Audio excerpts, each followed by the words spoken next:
मित्रों, गजा की जंग छिड़ने के बाद पहली मर्तबा ऐसा हो रहा है कि नेतन्याहू की गवर्नमेंट को कोई हकीकी थ्रेट फील हो रहा है और इस बात के चांसेस हैं कि इसकी ये कोalition गवर्नमेंट गिर सकती है पहली मर्तबा। और ये कोई एक्सटर्नल फ्रंट की वजह से नहीं हो रहा कि बाहर से कोई दबाव डालकर ऐसा करवा रहा है अमेरिका या कोई और मुल्क, ऐसा नहीं है। ये अंदरूनी कन्फ्लिक्ट की वजह से हो रहा है ऐसा। अंदर ही कोलिशन गवर्नमेंट के अंदर ही ऐसे मसाइल पैदा हो गए हैं जिसकी वजह से इस गवर्नमेंट के ऊपर संकट के बादल मंडला रहे हैं।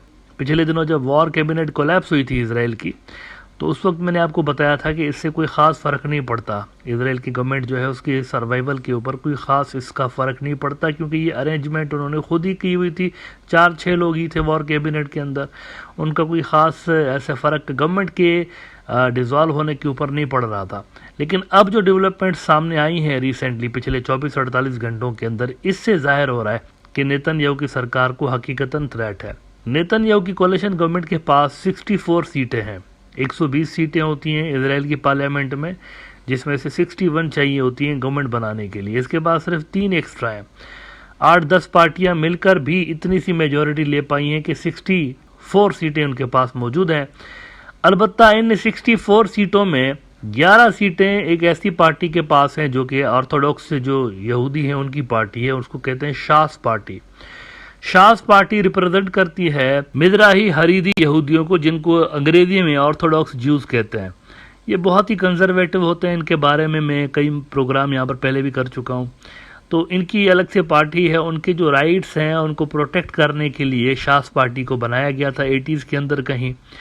इस पार्टी के पास 11 सीटें हैं, तो 64 में से अगर 11 सीटें आप इनकी निकाल लें तो ये गवर्नमेंट वैसे ही कोलैप्स हो जाएगी, क्योंकि नंबर जो है नेतन्याहू का वो 61 से ड्रॉप हो जाएगा। अब इनकी जो डिसएग्रीमेंट हुई है आपस में, वो कोई गजा के मुद्दे पर नहीं हुई, अमेरिका के मुद्दे पर नहीं हुई, अंदरूनी झगड़ा है। इनके पास एक ही मिनिस्ट्री है, ministry of religious affairs. Netanyahu ने इनको एक ही मिनिस्ट्री देकर तो खुश रखा हुआ था, राजी रखा हुआ कि तुम्हारी ये मिनिस्ट्री है, तुम जो बोलोगे इसके अंदर वही काम होगा। लेकिन नेतन्याहू ने इनका एक बिल रिजेक्ट किया है। नेतन्याहू की गवर्नमेंट ने इनका एक बिल रिजेक्ट किया है। इस पार्टी ने नेतन्याहू को कहा था कि म्यूनिसिपल लेवल पर राबाइज जो हैं उनको अपॉइंट करने की अथॉरिटी इनको दी जाए।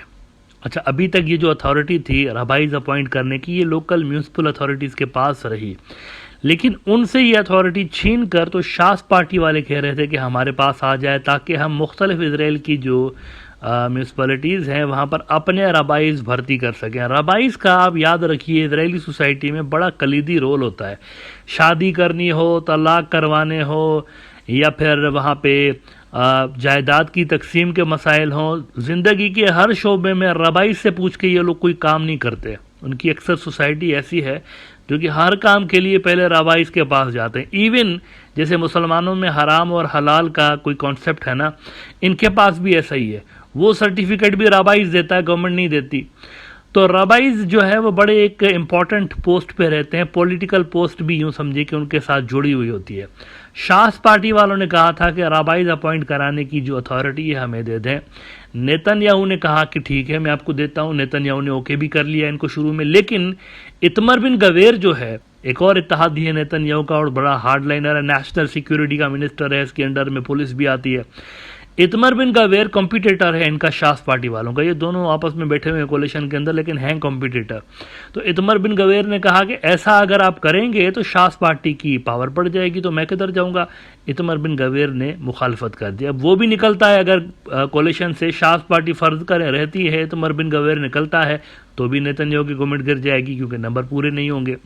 तो यहाँ दोनों इत्तेहादियों में फड्डा पड़ गया, शास पार्टी में और इतमर बिन गवेर दोनों में फड्डा पड़ गया। और फड्डे के नतीजे में शास पार्टी के नेता कह रहे हैं कि अब तो ये जो सरकार है ये गई। पहले नेतन्याहू ने इतमर बिन गवेर को राजी करने की कोशिश यूं की कि उनको कहा, इतमर बिन गवेर को नेतन्याहू ने, कि अगर आप ये बिल मुझे पास करने देते हैं तो मैं आपको वॉर कैबिनेट का हिस्सा बनाऊंगा और उसके अंदर जो आपकी शमूलियत होगी, आप बैठेंगे और सारा जो फैसला होगा आपके सामने होगा। अभी तक वॉर कैबिनेट के अंदर इतमर बिन गवेर को नेतन्याहू ने रखा नहीं था। मुंह फट है ना, मुंह फट है, मतलब इसके पेट में कोई बात रहती नहीं है। ये मशहूर है इसराइल भर में, वहाँ की जो डिप्लोमेटिक सर्कल्स हैं उनके यहाँ भी मशहूर है कि इतमर बिन गवेर के पेट में कोई बात रहती नहीं है, नेशनल सीक्रेट्स भी लीक कर सकता है। तो इस वजह से इसको बिठाते नहीं थे। तो पहली मर्तबा इतनी बड़ी ऑफर इसको दी कि जो हाईएस्ट सिक्योरिटी फोरम है उसके अंदर तुम्हें बिठाएंगे। लेकिन इसने कहा, इतमर ने, कि ये कौन सी बात हुई, मैं उधर बैठूंगा और सिर्फ सुनता रहूंगा, इसमें तो कोई ऐसी बात नहीं, मुझे आप जो है डिसीजन मेकिंग की भी पावर दे दें कि उसमें अगर मेरी कोई राय हो तो उस पर अमल भी होना चाहिए। तो नेतन्याहू ने कहा अगर ये तुम्हें दे दें तो मैं क्या करूंगा, फिर ये तो मेरी अथॉरिटी है। तो वहां बात नहीं बनी। तो शास पार्टी के बिल पे इतमर बिन गवेर ने रोक लगा दी। एज अ रिजल्ट ये बिल रिजेक्ट हो गया। अब जब ये बिल रिजेक्ट हो गया है तो शास पार्टी वाले कंसीडर कर रहे हैं गवर्नमेंट से निकलने के लिए।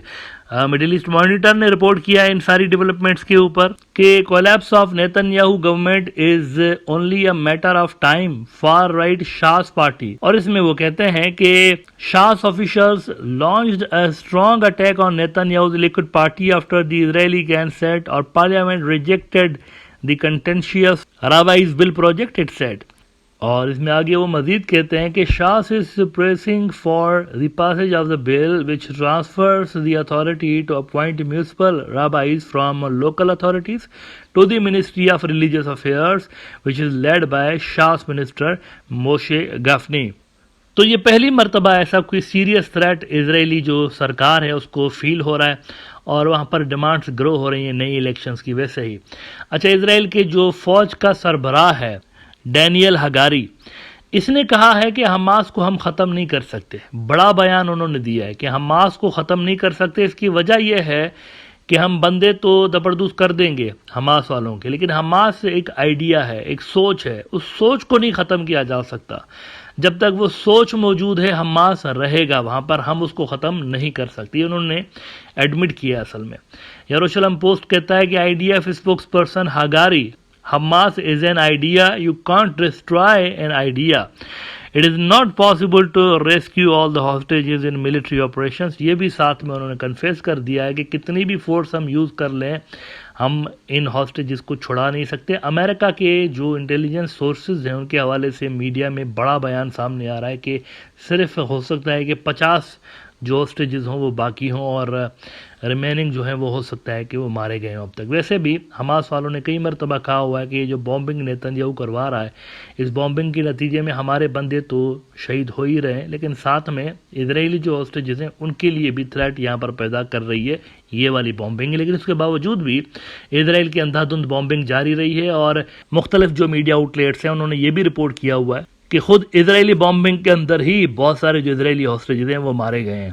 नाउ लेट्स सी के नेतन्याहू इन क्राइसिस से कैसे बाहर निकलता है। ये जो उसके पार्टी के अंदर भी, वैसे लिक्विड पार्टी के खुद के अंदर भी बहुत सारे फ्रिक्शंस बन गए हैं, वहां पर भी बहुत ज्यादा धड़ेबंदियां हो गई हैं। एक धड़ा तो इसके खिलाफ ही है, नेतन्याहू के खिलाफ भी एक बहुत बड़ा धड़ा इसी की पार्टी के अंदर मौजूद है। देखते हैं ये इंटरनल जो वियर एंड टेयर इस कोalition गवर्नमेंट के अंदर स्टार्ट हो गई है, इसका नतीजा क्या निकलता है और क्या नेतन्याहू इस गवर्नमेंट को बचाने में कामयाब रहता है या नहीं रहता। अगले कुछ हफ्ते इस हवाले से बहुत इंपॉर्टेंट है।